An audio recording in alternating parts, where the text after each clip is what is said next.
Hi, this is Jack Niles. I'm here with Charles Tankersley, and we're at the Richmond River City Strongman 2012.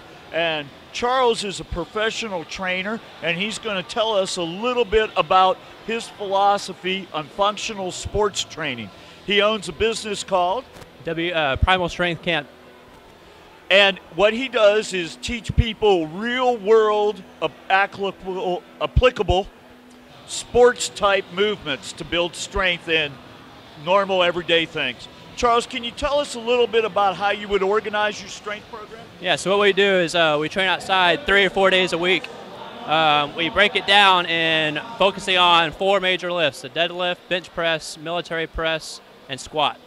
And we build our program around that. So we start off lifting heavy with each of those lifts, 1 per day, and we build in other exercises to improve those lifts each time. Now, how many times a week do you have your clients train? We, typically 3 to 5 times a week. Now, is this all heavy weights? We do all heavy weight with the 4 main lifts, and then all the supplemental lifts we'll do kind of a mass gain rep approach. So 6 to 12 reps, moderate weight, kind of 85% of your max. Now, do you do any lifting just to build speed? We do sled pulls, plyo box jumps, plyo push-ups. We do a lot of stuff with power, so you get that explosive power. We do a lot of sprinting. We'll sprint with the sled to make you faster, and a lot of flexibility and kind of movement work just to get you more mobile. Now, in your speed training and your plyos and everything, do you incorporate sprinting with parachutes or running up hills? We do hill running. I've never used parachute. That's kind of why we incorporate the sled. But we do go up hills. We'll drag the sled up the hills, actually, which is something different. We'll do a lot of running upstairs, a lot of jumping upstairs, box jumps, squat jumps, everything. Man, that pulling the sled uphill sounds brutally fun. I'm going to go do it this week. Yeah. Oh, man. Okay, so what I'd like you to do also, we've talked a little bit about how you handle cardio. We've certainly talked a little bit about how you handle heavy weights.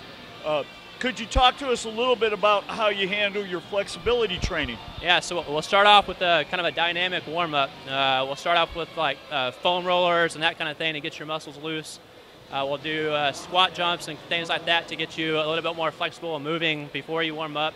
And then we'll incorporate the foam rollers during all exercises. So maybe you just hit a big set of deadlifts, big heavy set of deadlifts. We'll foam roll immediately after one set and keep getting you loose and loose and loose throughout the workout.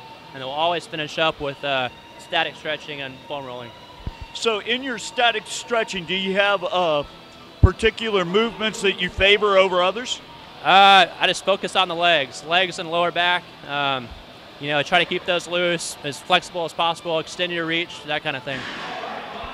It sounds like a lot of your strength training, the deadlifts, squats are also focused on the legs. Do you feel like if you build good leg strength, you'll have good overall strength? I think so. Legs are, to me, the most important thing. A lot of people don't focus on legs. A lot of people are very weak in their posterior chain, glutes, hamstrings, their back. So I try to focus on everybody's weaknesses and bring those up. Yeah, I find when I go to the gym, I see a lot of guys doing bench press and curls, but I never have found a movement in the natural world that mimicked the curl that I really needed.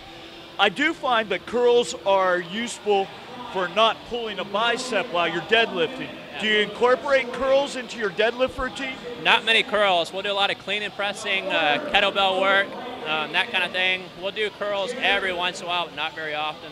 A lot of just preventing injury and that kind of thing is just stressing technique and being very, very strict on technique. And as the workout goes on, if you're getting weaker and weaker, more tired, we'll shut it down, that kind of thing. But now, you talked about using foam rollers in your stretching, and I guess you feel like that is also part of your recovery program. One thing that's been addressed in recovery before is how often you should eat or when you should eat after you're done doing a heavy workout. Do you have any specific recommendations on that? Just keep eating, man. I'll always eat. That's all I do all day is eat. I eat and train, that's it. So, 1 hour after you work out, you got to get a good meal in. You replenish your carbohydrates, that kind of thing. But you got to eat all, constantly, not just after you work out, before you work out, during the day. 6-7 times a day I'm eating, lots and lots of calories. Now, do you have a recommendation as far as the protein, carbohydrate, and fat breakdown that you would want a strength athlete to use? Yeah, I try to keep it low fat, high carbs, high protein. So I'll do, maybe a 50% protein, a 30% carbs, and maybe a 20% fat, or even, if you want to get more lean, you got to cut the carbs. That's all, that's what it comes down to, carbs and fat. So, if you want to stay lean, you might go 65, 20, 15, or something like that.